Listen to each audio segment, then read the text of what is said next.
Hi guys, nilinisan ko yung puno ng mga ng aglo ko. Nilinisan ko siya.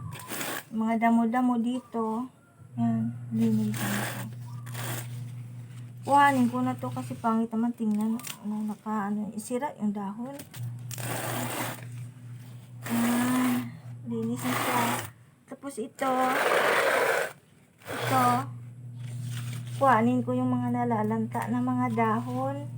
Yan. Yung mga paklang niya nalalanta. Kuhanin ko. Yan.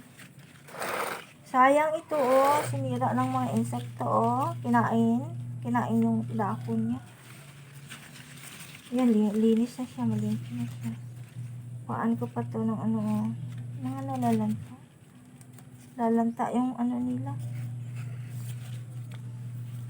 Yan, ganda na siya. Ganda na guys. Ganda na siya. Linisan ko itong lawa. Katawan niya, yung paso niya. Linisan ko. Pati ito. Linisan ko siya. Magkuha pa ko guys. Kuhanin ko pa yung iba para linisan ko. Ito na yung nilinisan ko kanina guys. Limpo na siya. Malinis na siya. Kinuhaan ko ng lanta na dahon. Yung nagtulo-tulo pa nga. Tulo-tulo pa siya. Nilinisan ko rin yung katawan niya, yung paso niya. Para malinis.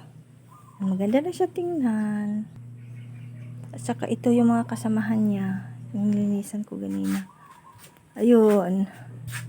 Ayun, maganda na siya tingnan. Yung katawan niya malinis na. Wala na yung mga lanta na dahon. Nilinisan ko rin itong dito. Para malinis tingnan. Saka ito. Wala na yung wala na yung mga lanta na dahon dito dito sa mga sulok-sulok. May natira pa. May mga damo pa konti. Yan, malinis na siya. Masaya na siya. Ganda na siya tanawon. May isa nga dahon nga ko yan, gupitin ko yan. Ito. Parang palanta na ba? Papunta na sa Ayan siya guys, Actually, marami pa doon. Mahirap kasi sabay-sabay yun paglinis. Yung aglo. Ayun isang. Yan.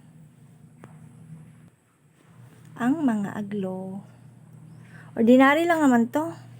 Pero kung alagaan mo siya, maganda siya tingnan. Sa pag-alaga lang naman na siya. Kung pabayaan mo siya, gid siya tingnan, pangit. Pero pag alagaan mo, nami siya tingnan. Nami siya tingnan. Kahit ordinaryo lang, basta alagaan, basta malusog lang ang halaman, makita yung beauty niya, yung beauty ng halaman mo. Salamat sa mga nanonood, sa mga followers. Salamat sa inyo.